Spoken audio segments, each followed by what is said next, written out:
Welcome to Better Together with your hosts, Emily Italia and Jennifer Morrow. When we all work together, we are stronger and can accomplish more for the kingdom of God. And now, here are the hosts of Better Together, Emily Italia and Jennifer Morrow. Hello, everybody, and welcome back to another episode of Better Together. As our intro says, I'm Jen Morrow. And I'm Emily Italia. It's great to be with you again. Yes, we hope everybody's been doing well. And how you been, Em? Been pretty good. Finally, I always feel like for the last 20 some years, my life has revolved around the school schedule and just kind of like getting into the school year and getting past all of the back to school stuff. So now I kind of feel like, all right, we've got a rhythm, it's less chaotic. We've gotten past the open houses and all the, back to, I don't know, parent-teacher stuff, Yeah. Mm-hmm. So, yeah, it kind of feels like a little bit more normal, but we're just on the cusp of the busy holiday runaway train. So You got that right. It's like the calm before the storm. yes. So, it's wonderful. I absolutely love this time of year, and I love all the things that go along with it, the family, the food, just the food. right. How are you doing with the stash of candy? Candy. Thank you for remembering. Folks, we're actually recording on All Hallows Eve. So, We are. did you make it? Do you still have something left for the trick-or-treaters? I do. I have one bag that I never got opened. So I'm so feel proud of you. The other bag has no chocolate left. It is just the sweet Just stuff. been picking through. Yeah, it's just the sweet stuff, like the Twizzlers and the lollipops. That's the only thing that's left in there. Oh my God. So, yeah, a friend of mine's going to come over and we're going to hand out candy. And I was like, well, you better bring a bag with chocolate because there's no chocolate. But you know Right. what? Bring it back up. The kids don't want. Last year when I handed out candy, the kids, because sometimes I let them pick their own, Yeah. they didn't want the chocolate. They You're wanted all the kidding. sweet stuff. So I feel like I may have done them a favor by eating all the chocolate. I love how you frame that. So This you're is welcome. really, benevolent on my part. I took one for the team, and I ate all the chocolate out of the bag. Love it. Love But it. yeah, Yeah, it's dangerous. You notice how they never make the snack sizes in adult candies, Yes. dark chocolate. Definitely I was dark like, I would be in trouble. Like this, it's a good thing that it's a lot of the stuff. I'm like, that's okay. Are you handing It's out like- candy? Do you have a lot of kids in Yes, your neighborhood? actually, it's going to be a little chilly today. Normally, my best good friend from 2 doors down, we get together on our driveway. We do the bonfire. We'll make pizza and bring it out and just hang out, wait for the kids to come up. It's so much fun. But it's going to be a little cold and windy tonight. So I think we're going to let the fire go and just. Yeah. But we'll take turns answering the door and just hang out. We used to go trick-or-treating with our kids together. So it was like this whole big group of us around the block. We'd take the little wagon to bring the kids because their little legs couldn't make it around the block. And then we started doing that. Like our younger daughter, well, my older daughter, her younger daughter were the same age. They were both like a year and a half. And that was like our first Halloween together. Now they're both 20 years old. That So is awesome. it's been a long-standing tradition. I love that. I tried to get my friend who's going to come over tonight and help me hand out candy until my husband gets home because there's a lot of the trick or treating starts like 2:00, isn't it? In my neighborhood. So I said instead of handing out candy, we could just dress up and go out and get our own candy. She's like, we're like adults. I'm like, I have a Gumby costume. You cannot tell who is in this costume. This is true. And I wore my Gumby costume to the monitor one year when I goodness. worked there. Oh my goodness. I got to work really early before everybody got in. And then so that when Marianne walked in, when Mary Standick walked in, I was sitting there with my Gumby costume on and like this press hat I had put on sideways and it said press on it. So I thought Love it. I still own it. And I was like, I could just put that Gumby costume on. My friend's like, no, Jen, you were 48. You were not doing that. I was like, all right, fine. But who's going to refuse to give you No, something because for they the don't know effort, there's an right? adult in there. You can't tell. Yeah, it's awesome. Well, we should ask Anyway. our in-studio guest, Father Zach, if he plans to be handing out any candy on campus this year. That's true. We should ask. We want to introduce our guest while we're meanwhile talking we about should do Halloween that. for like 10 We minutes. should do that. So we wanted to, we'll go back to a little what's going on in our diocese, but in studio with us today is Father Zachary Swantek, who is the Doctor of Sacred Theology and Chaplain of the Aquinas Institute, which is the Catholic campus ministry at Princeton University. So we're really pleased to have you with us today, Father Zach.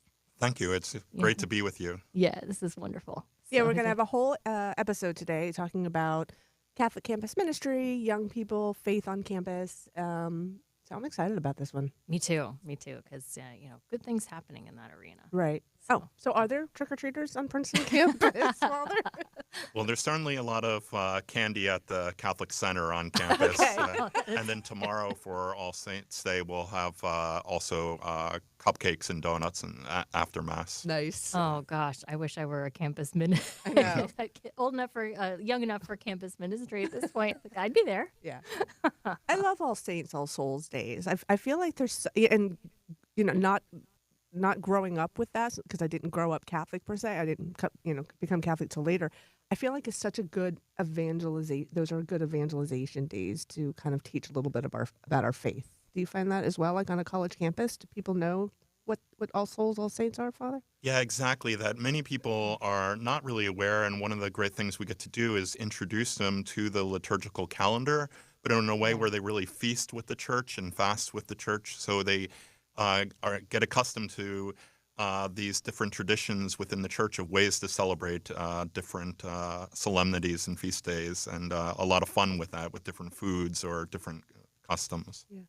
And, go ahead. I was going to say, in this day of sharing, kind of who's who on social media, and you see all these celebrities and stuff, it's like an opportunity for the Catholic who's who. Like, who are the people who went down in history as being so influential in some aspect of the faith, and just that dynamic, having a person to look up to and to pray to be your intercessor. It's great to be able to get that message out there. And I think, with social media, we have an opportunity to do that in ways that we might not have historically. And I was curious, because you talk about that. So, a lot of the elementary schools, the kids will dress up as like they're saints, or they do living saints. I was talking to one of the principals of one of our Catholic schools in the Diocese of Camden, and she was saying that this year, so many of the young kids wanted to be Carlo Acutis, Oh, right? They that's so wanted to dress nice. up as him because they can relate. And also, a lot of them wanted to be, I might say the name wrong, Frassati? Is that Yes. right? Do the kids on college campus, is that too young, or are they aware of who Acutis and Frassati are? Well, certainly, yeah, they're very aware, and these are great role models for them as well, to see that even before college, like Carlo Acutis, that they can live out holiness, and then Frassati as someone who's, as a college student, as a young adult, who really witnessed to that and that joy of holiness. Yeah, that's important to remember too, that these are not people who are, overly solemn, let's say. I mean, they were joyful in their faith. They were really excited about sharing it and just really living that life to the full. What was Saint Frassati's little slogan was about "to the heights." Just go all the way in your enthusiasm for the faith. I love that idea. Yeah, agreed. So before we get into our topic today, anything you want to share about what's going on in your neck of the Catholic world? So much. I won't go into too much because We don't want to scoop anything. I'll but, do a baby scoop. A baby scoop is that the next episode of Talking Catholic is going to be about how Bishop Williams and a delegation from the Diocese of Camden, all of the secretaries from the secretariats, went to Rome. Just returned from Rome. They were there to take part in the synod, the synod nice. discussions. Okay. So we had about 9 representatives from the Diocese of Camden, all in Rome, to take part in the synod. So That's a good number. yeah, it was great. So I'm happy for them. There's so much. It all just flew out of my head right now. But okay. Also, pick up the latest issue of the Catholic Star Herald. Or check us out online. We just did a story about a nun who is. She's been a teacher for 75 years. Wow. Yep, she's 94. Oh my. She spent a lot of time in the South. She was best friends or very good friends with Sister Thea Bowman. Oh, okay. She went to the funeral for Dr. Martin Luther King Jr. Wow, she what a taught on perspective. 2 Native American reservations, and being in the South right after the post-civil rights movement era, she hired the first Black teacher in her school in the South. So, like, she didn't just witness history, she made history. And I will tell you right now, I only spoke to her very briefly because I didn't do the article. Her memory is a lot better than mine. Like, she wrote down her, like, CV, like, from this year to this year, I was here. From this year, and I was like, I don't even remember what I did yesterday. You know? Like, Right. she's amazing. So it's a great story. So that is my plug. Check her out. She's awesome. Joan, That Sister sounds Joan incredible. Lorraine. Yeah, Joan she's Lorraine. great. And she teaches Oh, preschool right now. God bless her. So those That's are the big amazing. ones. Those are the big ones. Excellent. And you? So we have actually a diaconate ordination coming up, this is a little different for us. Normally, our ordinations are in the spring, usually late May or early June. And I know they're working on the diaconate program in the Diocese of Trenton, making little adjustments here and there. So this class, I think they graduated from their theological degree. They got their degrees in May, and then I think originally they were due to be ordained the following May. Usually there's like a year between the time you finish your degree and then the time you begin, like you're ordained and begin ministry. Mhm. And they moved it up a little bit. So November 15th, I wrote it down because I was like, we're going to need to promote this. Okay, so it's going to be November 15th. There are going to be 9 men ordained to the permanent diaconate to serve in the Diocese of Trenton. And that will be at 10 a.m. in St. Robert Bellarmine Co-Cathedral in Freehold. It will also be live stream on YouTube. It's at youtube.com/Trenton Diocese if you're interested in tuning in. Nice. So, yeah, looking forward to adding some more wonderful servants of the Lord. Mm-hmm. That's wonderful. So, campus ministry. Why don't you talk a little bit about how this came up, this So topic? there's a lot of talk, a lot of percolating about what's happening to the church and the youth who are really kind of infusing the church with some more enthusiasm. We're seeing as numbers slowly increase, not only from the pandemic effects, but also just in general, we're seeing a lot of that happening among the young population. And there's a lot of people pontificating on why that might be. A lot of people talking about how young people are they're looking for something true. With all the fake and the AI and the weirdness happening out there, they're looking for something that has solid ground. And they're finding themselves in Catholic churches and finding themselves returning to faith. Maybe they were raised with it and they fell away. Now they're coming back. So we were interested in exploring how Catholic campus ministry might be contributing to that, and what our guests might be observing on Catholic campuses. And what's interesting is our guests today are both serving in secular institutions, but seeing this Catholic coming together. Mm-hmm. And that's unique for me. I attended a Catholic college, and so the whole college was Catholic campus ministry. In a very different way than you would experience it if you're going to a state or private institution that doesn't have a religious affiliation. Mm-hmm. So, yeah, really excited to kind of get that perspective and talk about how we might contribute to that in any way, or directing people to these resources. Those of us who have kids who are coming close to college age, how to direct them toward that Catholic presence on campus. So what does Catholic campus ministry look like on your campus, Father? Well, at Princeton University, which is a relatively small school, but it's amazing that there's a large Catholic presence. In fact, Catholics are the largest single denomination on campus. Over 15% of the students identify as Catholic.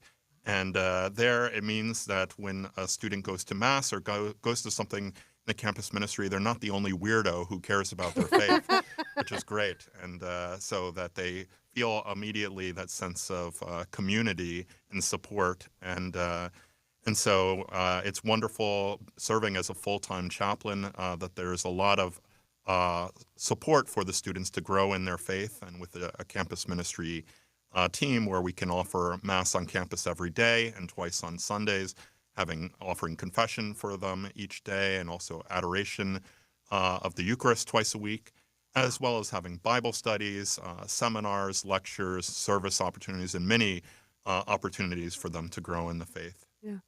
Okay, so that actually is a great lead-in. It's like we planned it, but we did it.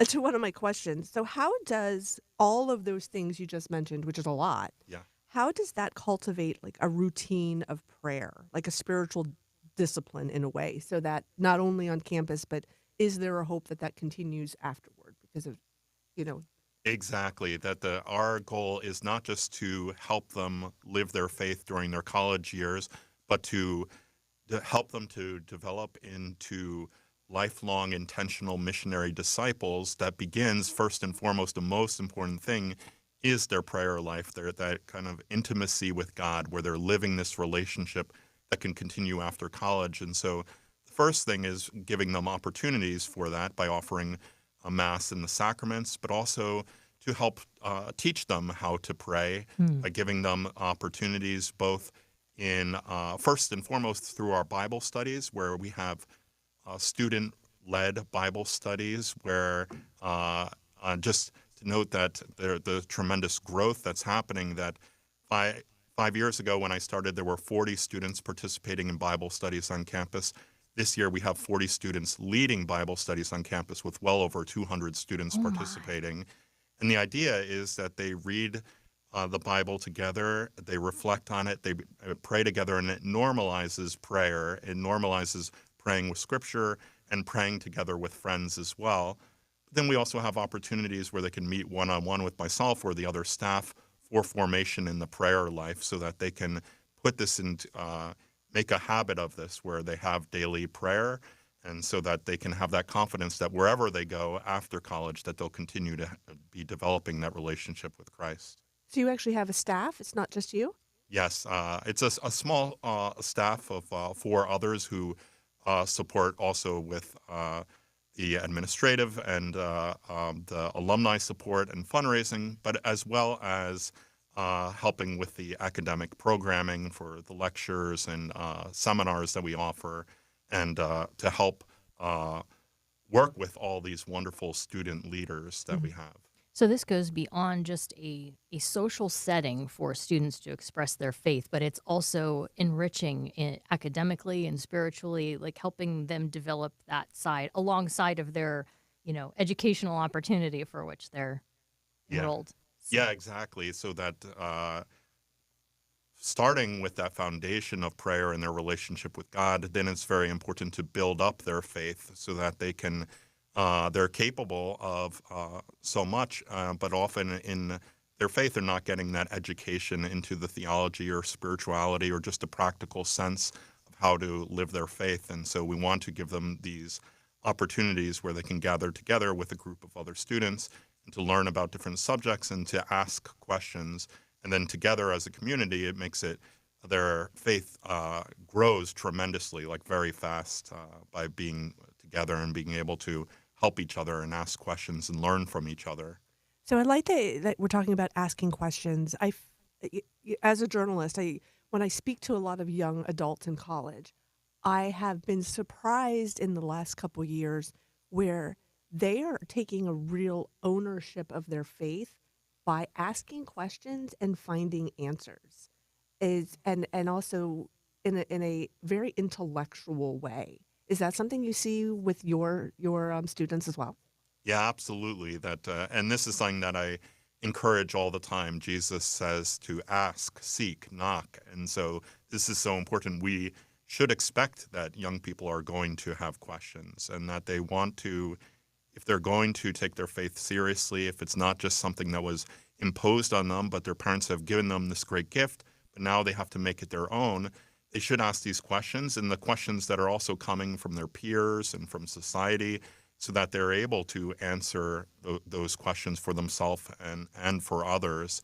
And so it's a wonderful opportunity to give them that chance to ask those questions, and again, from learning from each other, but also from the staff who have been trained in this. Mm-hmm.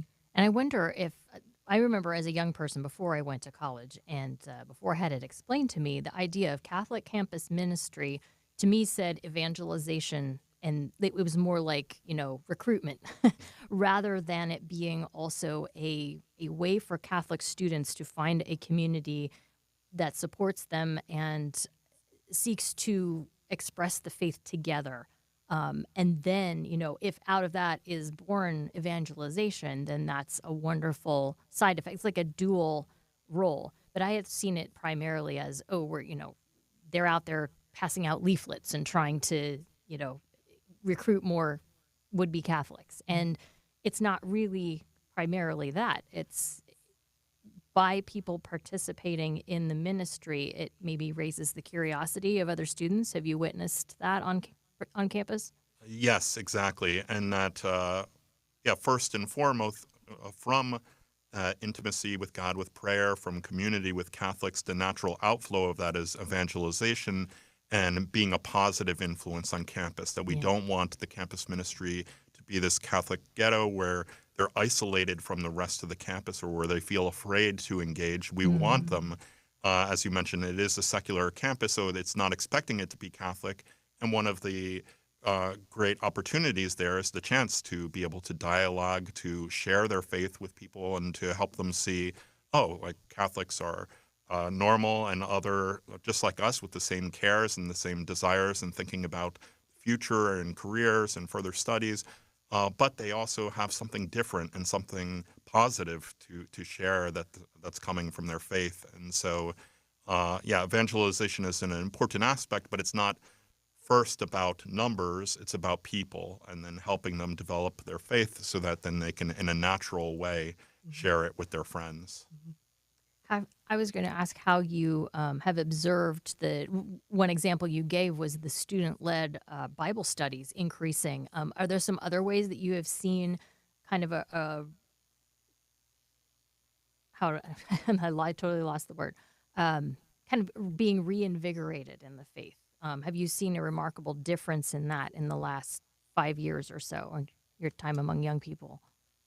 Yes, as they come to develop a prayer life, or as they come to learn about the faith, they get more and more excited about it. And one of the wonderful things about now compared to when I was in college is that there's so many more resources for them, so that we don't have to provide everything that you can point them to things like Word on Fire, Ascension Presents, the Thomistic Institute, many different online resources that are often free as well. And so that I have seen students where they had no faith, where they were atheists, and then all of a sudden, by the time they graduate, they're so on fire with the faith and they know so much. It's amazing to me. And then often going on to go to a Catholic university for grad school or somewhere where they're studying theology and they're pursuing the faith even further, or even entering into the seminary or pursuing religious life after graduation. We're going to take a break here in a sec so we can bring Carrie Janice on. Definitely. But that's something I want to dive into when we come back from our break, is how many resources are now online to help you in your job too, to evangelize. We're going to take a quick break, everybody, and stick around for like a minute. See you in a minute. Bishop Robert Barron on the priesthood. For the first 1,000 years, there were married priests within the church. There still are married priests under certain circumstances, so it's not absolutely necessary. However, I'm a supporter of it, and I wouldn't want us to move in the direction of kind of optional, some do it, some don't. I get it. And I go back to Paul, and it's Paul's words that are actually in the ordination ritual, about an undivided life, a total gift. I have nothing but the greatest respect for married people. In fact, when I hear the term heroic sanctity, when they talk about saints, I think of parents right away, who give themselves to their kids. But there's something, I think, pure and simple and undivided about the life of celibacy. It's a radical conformity unto the celibate Christ. Why am I celibate? My ultimate answer, because Jesus was, and I'm conformed to him. The leading Catholic voices are on EWTN Radio. It started like it does for many people, question my faith and question authority. And I feel that the reason why I left was the draw of the world. The world was pulling me away. Some people would say, Satan was working on me. He did not want me in church. He wanted me to be desperate. He wanted me to have the thoughts of suicide. I started to realize that a lot of the things that I had experienced in my life were a result of my rebellion against God and against authority. Coming back to the church is the first step in healing from all of the hurts of the world. I went from being desperate and in despair to finding hope and encouragement for the future. I'm on God's team. I know who I belong to, and I know where I'm going, and there's nothing that can separate me from God's love. Take another look at the Catholic Church. Visit CatholicsComeHome.org today. Hey, everybody. Welcome back to Better Together. I'm Jen Morrow. I'm Emily Italia. And in studio with us, we have Father Zachary Swantek, who is the Catholic chaplain at the Aquinas Institute from Princeton University. And on the phone with us, we have Carrie Janice, who is the Catholic campus minister at Rowan University in Glassboro. Hi, Carrie.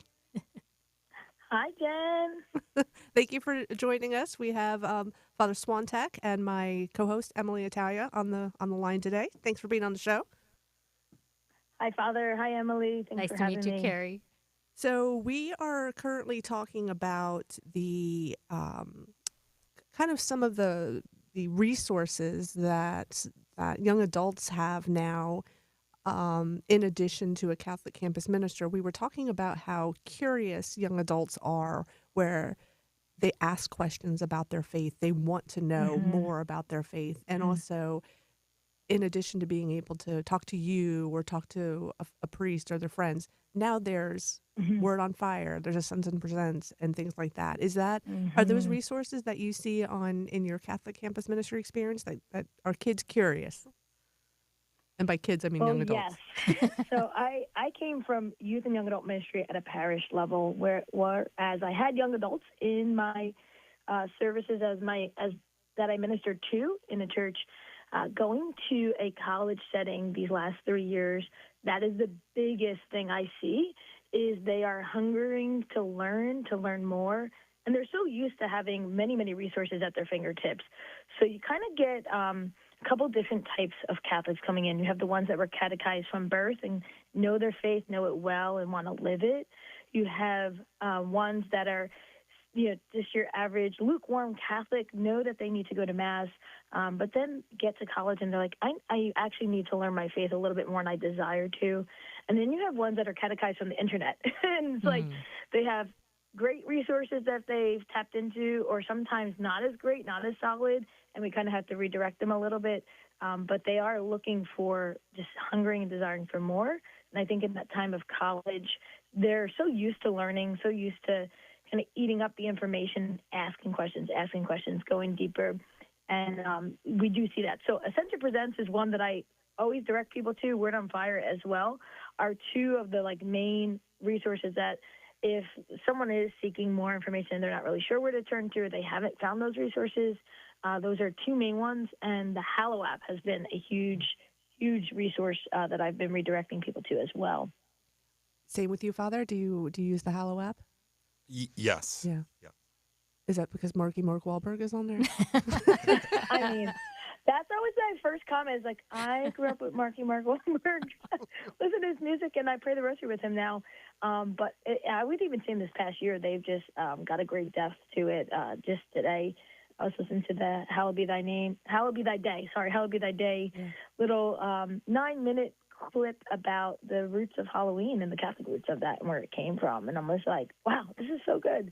And I'm always sending different things to our students to look up, especially on that app.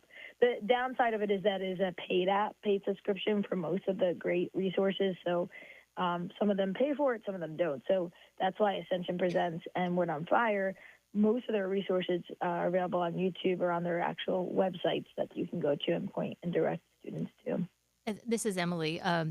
You bring up a good point, Carrie, because I think we forget, if you're at a Catholic institution, then the funding comes out of, maybe part of the tuition. And, it's kind of anticipated. There will be resources on campus for Catholic growth. And a lot of Catholic universities, I think, will include Hallow as a subscription in their in your enrollment, to get kids more involved. But of course, at a secular institution, that's not going to be an option. So how do you fundraise for some of the resources that you'd like to provide? Or is everything you're using something you could recommend for free?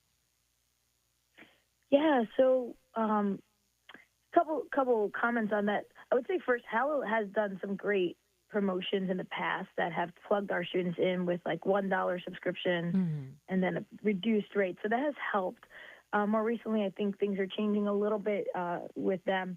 But I will say our campus ministry is supported from the Diocese of Camden. So we're very blessed to have myself there full time, a house just off campus for students to go to, resources available, books and Bible studies and men's ministry and women's ministry, pro-life ministry and apologetics ministry. So there's a lot that is going on, at least at Rowan. I can speak for them. And the Diocese of Camden as well supports Stockton University and Rutgers University Camden. So there's a lot of good things taking place with finances and resources available through the Diocese of Camden. As far as our reach to the campus, we also are an SGA charter club, so we get a small little budget from them as well to use for different needs, such as food, or we have a Hallowtide party this weekend, and we're using some of the budget to buy pizzas for that party, things of that nature. Myself, even being there, part of my salary is through the diocese, so it helps to have these resources in place. But there always can be more. We visited Villanova University for an event, and they're like, yeah, we have 32 full-time staff in our campus ministry. And I was like, what? I'm one person. They have 32. So there is definitely a difference from the Catholic institution to the secular institution. But we are blessed to have a lot going on for the means that we have. That's amazing. And how about you, Father Zach? Do you have some resources at your fingertips at Princeton? Yes, we are very blessed to have a large alumni network. So we are fully supported through alumni and other supporters of the Catholic Campus Ministry. And it's been great because we love to provide the students with many different resources, especially they take these seminars with us where we give them an introduction to a subject, but we will often give them books or other resources where they can go further when during a summer break or something where they, and then as Carrie mentioned, especially with hundreds of students participating, that's a lot of food that we go through each week. So, yeah. It's the biggest cost. Something else that Princeton and Rowan have in common, which I think is beautiful, you have a church right there on campus or next to campus. Father, we'll start with you. How does having a church right there help in your ministry with the young adults, but also serve as a evangelization tool for parishioners who are seeing the young adults come to church? Yeah, it's an incredible blessing, especially at Princeton. The university chapel looks like a cathedral. It can hold nearly 2,000 people, and it is designed to look like something out of Oxford. So it's very beautiful with stained glass windows with images of Jesus, Mary, and all the saints. So even though it's not Catholic, it appears Catholic. And for over 25 years, the university has allowed us to have the tabernacle with Jesus present there in the Eucharist. So it's a great resource to the students that Jesus is present with them on campus and they can go there and pray, but also that we can offer Mass on campus, that they don't have to leave, they don't have to find it. It's right there for them, and the same with confession and adoration, and that it's visible. And so students, it's right next to the library, so it's natural that sometimes they'll go there before or after studying, and then that we spill out of there after Mass when students see hundreds of students congregating outside of the chapel. And then sometimes even where we'd have these kind of visible displays of faith, like a Eucharistic procession on campus, or on Good Friday, as Stations of the Cross around campus, but then always kind of leading us back to the chapel. It can help people who are just curious to kind of wander in and perhaps discover Jesus there. Carrie, what about for you? Yeah, so as Father mentioned, we try to be very visible on campus with our faith, and we do processions through campus and through the nearby Rowan Boulevard area for Palm Sunday. We also have our Corpus Christi as well to that area. Our procession goes through so students can see it visible. Corpus Christi, of course, falls when the semester has ended, but there are still local students taking classes over the summer. We have done Stations of the Cross throughout campus. We started something new this year, praying the Rosary on campus once a week. instead of in our chapel, so that we could be more visible sign to the presence of the campus. So our campus ministry is just a block off, like it's across the street off campus. So you could see the nearby apartments right on the other side of the street from our campus ministry house, where the Newman House is located. We are blessed to have a chapel with the Blessed Sacrament present within our house. So when we pray rosary or have adoration, Jesus is there present with us. And then just 2 blocks off campus is St. Bridget University Parish, which is where the Newman ministry, the Newman House, falls under that parish life. So when I was in college, the Newman House would have masses right in the basement at Rowan University. I'm alumni from there. And it was really nice. It was right there, all right there. We'd be packed in. Even some locals would come because it was this Sunday 7 p.m. Mass. So it was a great time. If you weren't able to make Mass during the day, you can catch it at night if you were a local parishioner nearby. But at that point, I would say, looking back, the difference was it was a little hard transition for myself from college to parish life because I was in this little Newman House bubble. Everything took place there. It was this nice little comfy home. And I was surrounded mostly 90%, as I said, a few families would come, but mostly 90% of the students or the people that attended Mass were students. At this point now, I would say in the last 10 years, it changed over where the students attend St. Bridget University Parish, which is about 2 blocks off campus. You can hear the church bells from campus of the church on Sunday morning and even 12 noon and 6 p.m. in the daytime. And it's really nice to be in a setting of the parish life. Our students are on the Eucharistic minister schedule. Their altar servers very visible to the parish life and to other students. They're lectors. They are all part of the life of the parish and involved in ministries and all the things that take place. It does give life dose to the parishioners. It tends to be an older parish. There's another parish in Glassboro on the other side of town that is skewed a little younger because it's where a lot of the new homes were built and a lot of families live, where the side of town that St. Bridget University Parish is on tends to skew a little older parishioners. So it kind of gives a little life to the parish in that way. And some new families are starting to come in. It's really cool to see that. Our students are recognizing young life, family life in the parish, and to witness to that. But to see the students come in and be part of the life of the parish has been really nice, and then us to extend to the campus in other ways that we can be visible. One of the great blessings recently has been to have a newly ordained priest assigned to our parish. So Father Thomas Piro is one of the newly ordained just this past May and was assigned to St. Bridget University Parish as well as vocation ministry. And he has been very visible on campus, praying with the soccer team before matches and the volleyball team before their games, as well as doing different tabling events on campus. And I think when a student sees a collar, they just know Catholic faith. They come over, they ask questions.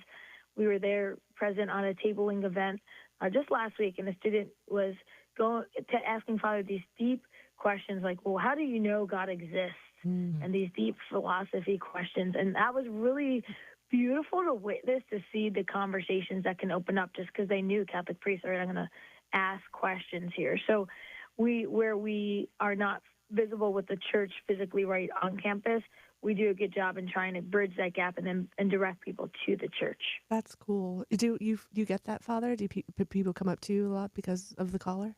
Yeah, definitely. And that's something I love, to be visible on campus and in town so that those random conversations can happen. And so that, again, it's not just the people who come to us, but doing the outreach and just making yourself available to everyone. Both of you have brought up the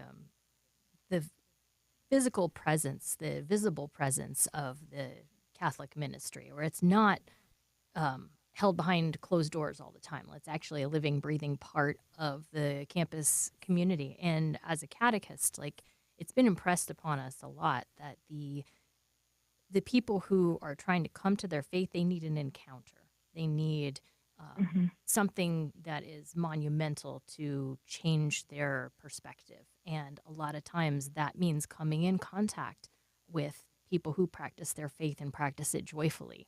And so, the Catholic campus ministry sounds it's really contributing to a lot of this growth we're seeing in the young church, in that it's that visible presence that maybe sparks the conversation, sparks the interest, or, just it might start with curiosity, and then And Father Zach had even said that, you've had some vocations come out of Princeton University as a result of the presence.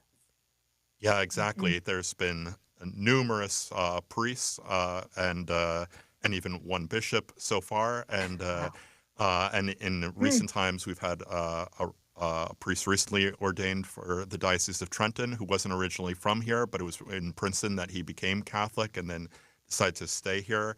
And then we have 3 more in seminary now. One who I was just at his ordination in Rome. He was ordained a deacon there a few weeks ago, and so he'll be ordained back in the United States next June, God willing. And then, so there's 3 of them, and then one recent female graduate who entered the Cloistered Dominicans in Summit, New Jersey. Holy moly, that's amazing.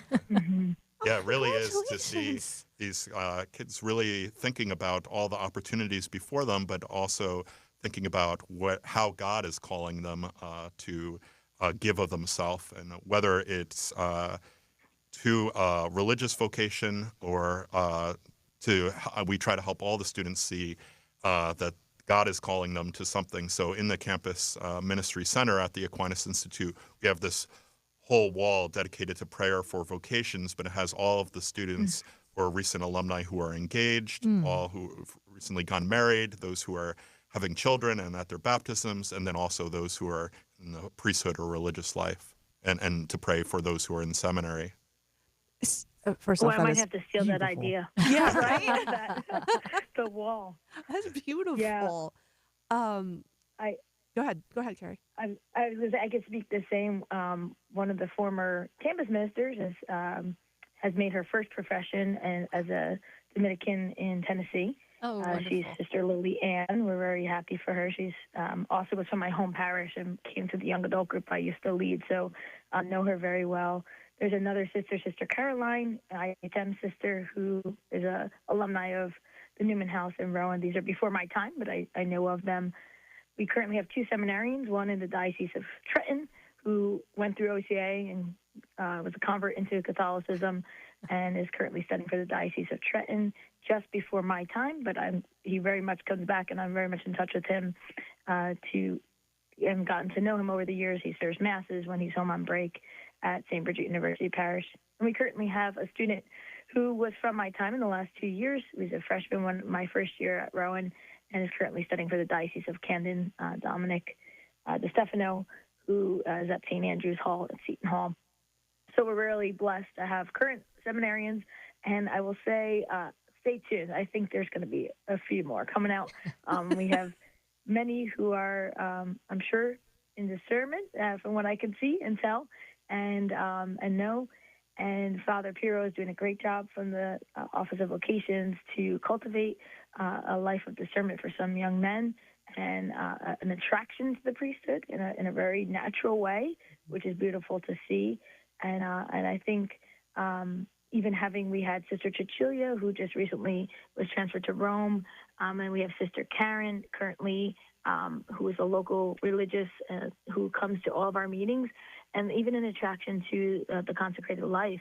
I've been seeing more questions being asked and more discernment.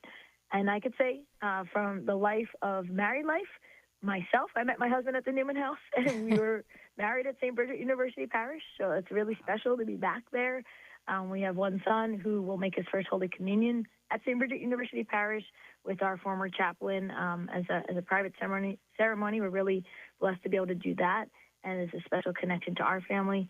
I've attended, in the last 3 years of being the campus minister, over 5 weddings now from students who have come out of and met at the Newman House. So I'm always going to weddings still, and I feel like that era has never ended in my life. We're just continuously seeing young couples come out of the campus ministry and the ministry's former, where I used to work at Our Lady of Peace as well, in young adult ministry. So it's just been a blessing to witness many of them.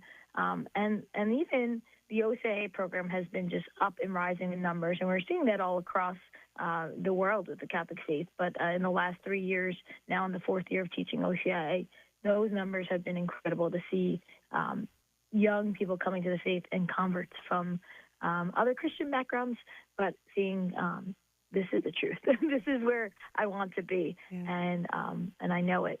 So hearing you, Father, and you, Carrie, talk about the vocation to religious life, priesthood, marriage, single life.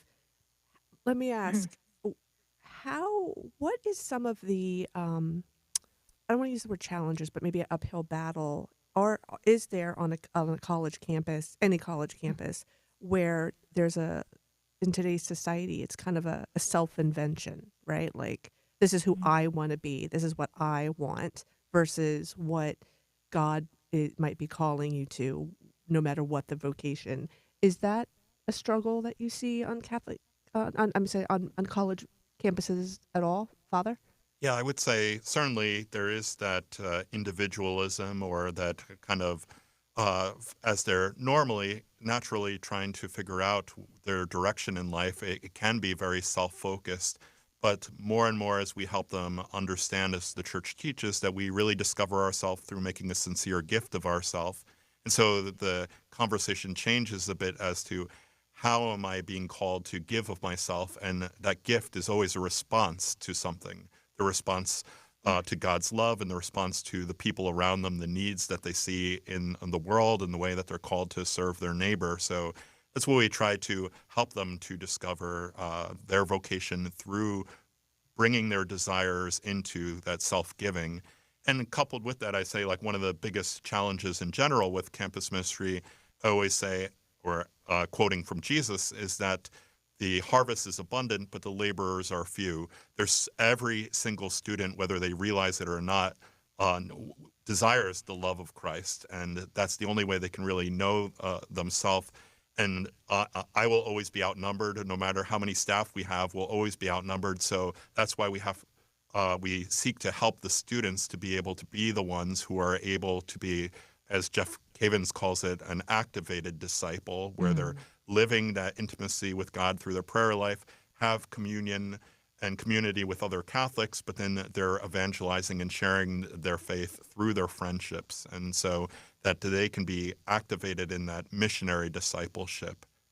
And I wish I'm jealous of today's young adults. I wish that when I was a young person on campus, I would have had somebody to talk to about, or just listen. How important is listening in your ministry, Father? It's extremely important, and that's how I feel exactly the same. That's from the start. My vocation was born from feeling a call to be the priest that had often been missing in my own life, and that many times through college and after college, I felt adrift, and I didn't know where to go with my questions. I didn't have someone to listen to me. And then when I found that, and found the priests and other Catholics, then my faith really took off and my vocation was clear.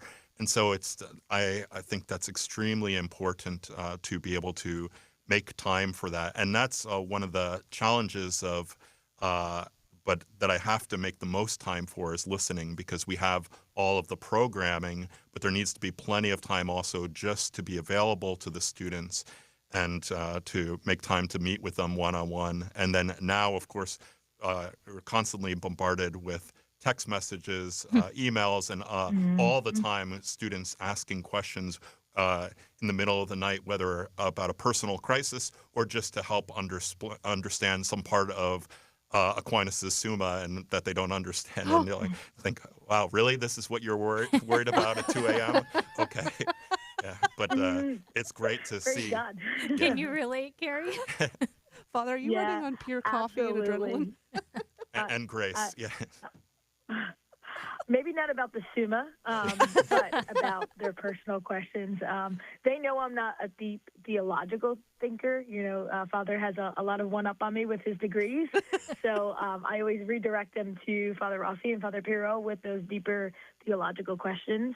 And even some of our students, one of our students who is a recent convert, is very well-versed in Aquinas' teachings and really love the deeper theological questions. Just yesterday, he put in our group chat, I'll be available from 5 to 6 at the Newman House if anybody has any questions and wants to talk with me. And that's just, and I'm like, yes, I support this, because I know he knows the faith well and will answer it well. He's the leader of our apologetics group, and he's on our e-board, and he's a grad student, so he's and he's an engineer, and he's got just super smart.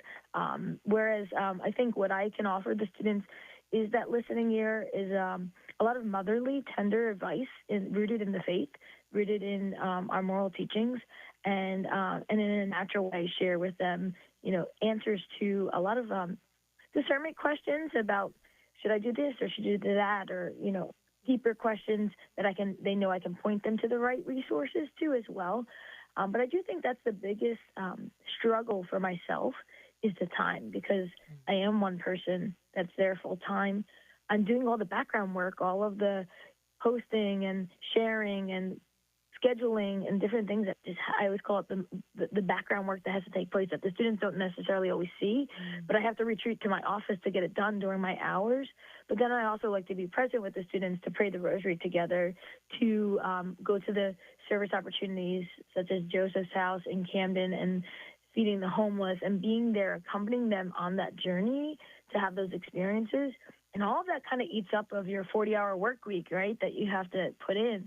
So getting all those little things done in between can sometimes be hard to balance the schedule properly in your own time frame of the work that you have to give, and being able to, of course, balance the time with my family as well, my family life. And there's times where I need to leave because I have to get to my son's soccer game because that's important.